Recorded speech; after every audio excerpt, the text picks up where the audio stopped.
Hey, how's it going, folks? My name's Andy, and I made a video at the beginning of the season trying to predict all of the award winners. Long story short, I basically got them all wrong. So let's first take a look back at my predictions back in October. I predicted LeBron will win MVP, and well, that didn't work out too well.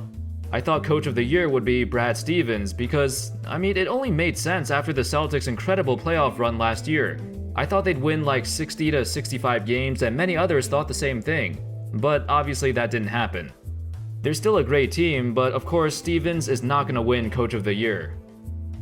I thought DeAndre Ayton would be the Rookie of the Year because, he was the #1 pick, drafted to a Suns team that needed more scoring, more rebounding, more everything, so I thought he'd put up insane numbers.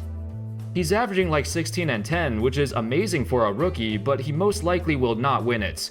It's either going to be Trae Young or Luka Doncic. I'll talk about my choice for that later.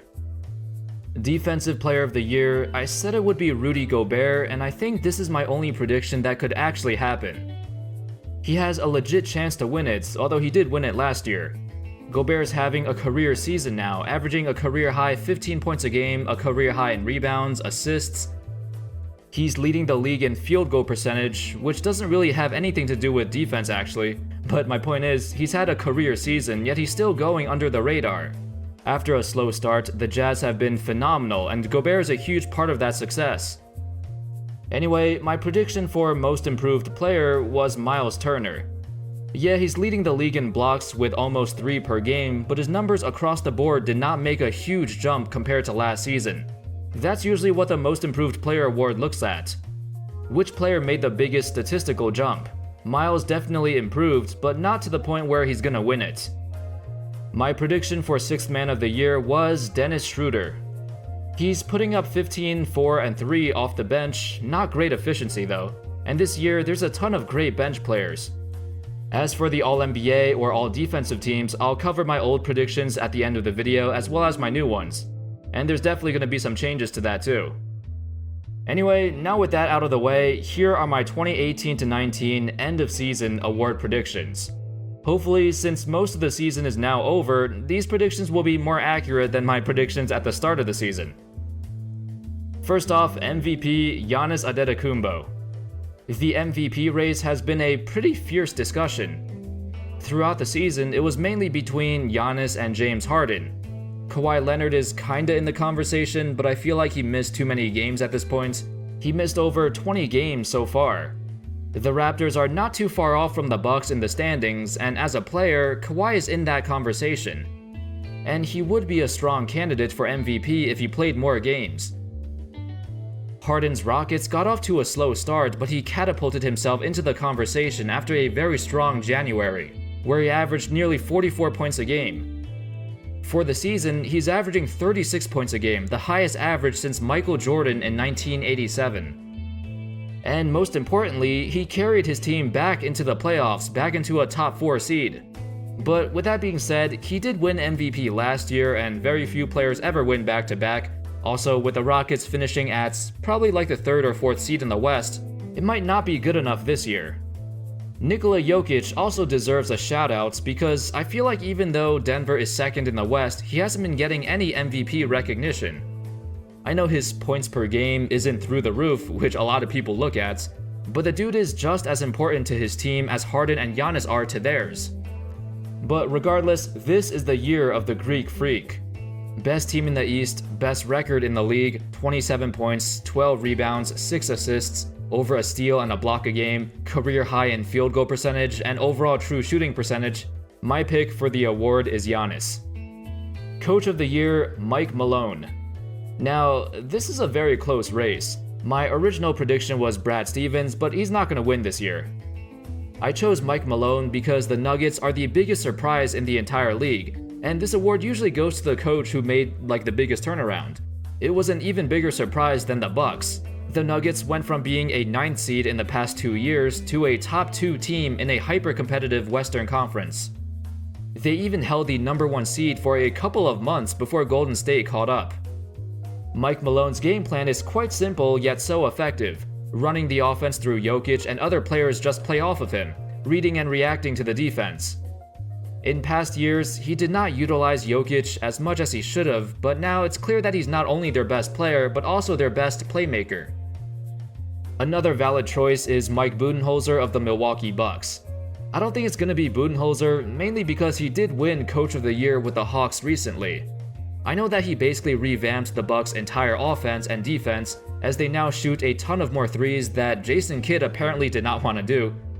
But, I don't know. I wouldn't be surprised if he won, but I think Malone will get it. Another strong candidate could be Nick Nurse. What he has going for him is that he's a rookie head coach. Yeah, he could pull off what Steve Kerr pulled off back in 2015. It's always a surprise whenever any rookie coach brings his team to success. At the same time though, I feel like most fans already expected the Raptors to be super good anyway, and Nurse was known to be a great assistant coach even when Dwayne Casey was the head coach. Another option could be Nate McMillan, who's been coaching the Indiana Pacers to a surprisingly great record despite the loss of Oladipo. The issue with him is that, I've talked to some Pacers fans before and they feel like that Nate isn't really a huge game changer for them. Like apparently his rotations and spreading out the players' minutes are not ideal, and that the Pacers' success doesn't really have much to do with him. That's what I heard at least, but between all of these guys, it's gonna be close, but I still believe that Mike Malone will win. Defensive Player of the Year, Myles Turner. Although Myles was my candidate for Most Improved Player at the start of the season, it does not look like he's gonna win that. But Defensive Player of the Year, he's definitely my pick. With him anchoring the defense, the Pacers have the second highest defensive rating in the entire league. He's also averaging nearly 3 blocks a game. I think this year, there isn't a frontrunner to win the award, but there are a couple of solid candidates. My pick is Turner, but Paul George could also win it. He's at the top of his game, and we've never seen a better version of Paul George before, offensively or defensively. Rudy Gobert is another option, and he was my pick at the start of the season, but he did win it last year, and this year, he's still the same defender as before, but I feel like recently he's been more under the radar, with not much talks about winning DPOY. I just think Turner will take it this year, and the Pacers have been phenomenal even after Oladipo got injured.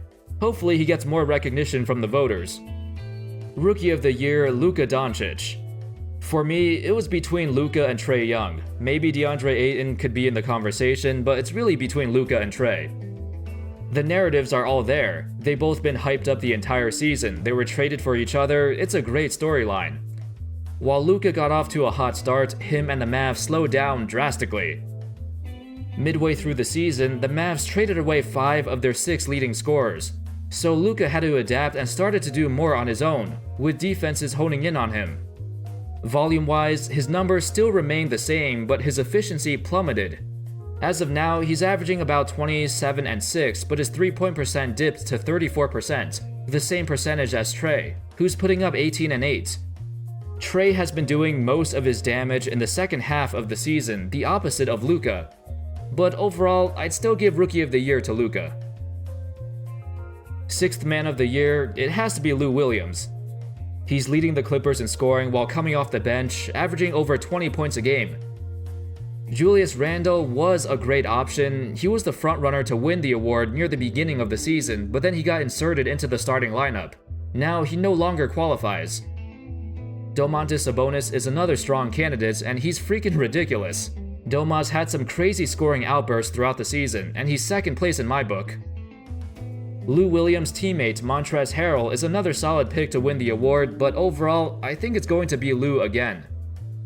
The Clippers are still rolling even after trading away Tobias Harris, and Lou has stepped up his game again and took on an even bigger scoring role. The Clippers are still firmly in the playoffs, even though most thought that they would fall out after the Harris trade. Also, I can't forget Derrick Rose. Amazing comeback season, but the Wolves' unspectacular record hurts his chances. Most Improved Player, Pascal Siakam. Another close finish, but I'd say Siakam takes it.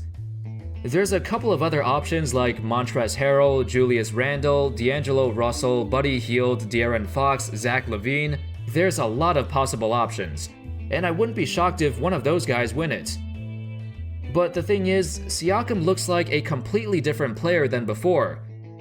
For the rest of those guys I mentioned, besides maybe Montrezl Harrell, everybody else has the same playstyle, the same skill set as last year, approximately. They're just doing it on a much higher volume. But Siakam, he's doing stuff that we barely ever saw before, and he's taken a much bigger offensive role without sacrificing other parts of his game. His energy, his hustle, his defensive activity are still the same, yet now he's also the second leading scorer on the Raptors. We've seen flashes of Siakam's offensive potential every once in a blue moon, but this season he's doing it every single night. Those are my predictions for the major awards. Now let's look at the All-NBA and All-Defensive teams. These are my end-of-season predictions. Anyway, that's all folks. Those were all my new end-of-season predictions for the 2018-19 season. Let me know your thoughts in the comments, your agreements or disagreements. Thank you everyone so much for watching, and as always, I'll see you next time. Peace.